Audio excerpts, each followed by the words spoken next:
बिचावा में हवे बलुआ रे, बिचावा में हवे बलुआ रे, ओही बलुआ रे तवा में दुल्हा गावना दुल्हा गंगा जी से यारा जला गाय, गंगा जी से यारा जला गाय, कब हम देखब बागा बगीचा, कब हम देखब ससुराल, कब हम देखब बागा बगीचा, कब हम देखब ससुराल, कब हम देखब दुल्हनिया जिससे नयनवा जुड़ाय, कब हम देखब शुभ दुल्हनिया जिससे नयनवा जुड़ाय, गोइरे में देखबा बाबू बागा बगीचा, दुआरे पर देखा ससुराल, गोइरे में देखा बाबू बागा बगीचा, दुआरे पर देखा ससुराल, कोहरा में देखिया बाबू शुभ दुल्हनिया, देखत नयनवा जुड़ा, कोहबर में देखिया बाबू शुभ दुल्हनिया, देखत नयना जुड़ा, देखत नयना जुड़ा, यही पर गंगा हो यही पर जमुना, बिचावा में है बलुआ रे,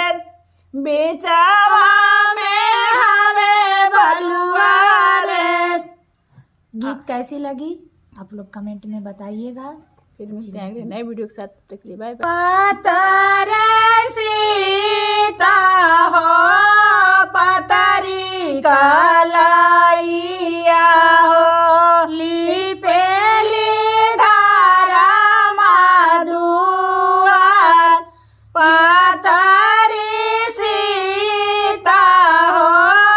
पतरी कलाइया हो,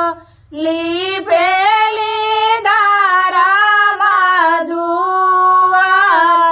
धर माधुअरिया सीता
रामा हवे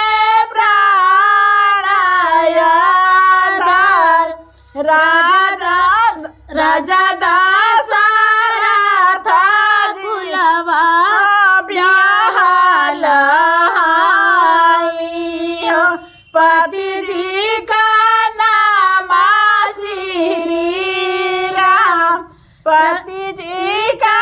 नाम श्री राम राजा दशरथ कुलवा ब्याहल पति जी का नाम श्री राम। जय श्री राम। और आप लोग कमेंट में बताइएगा गीत कैसी थी।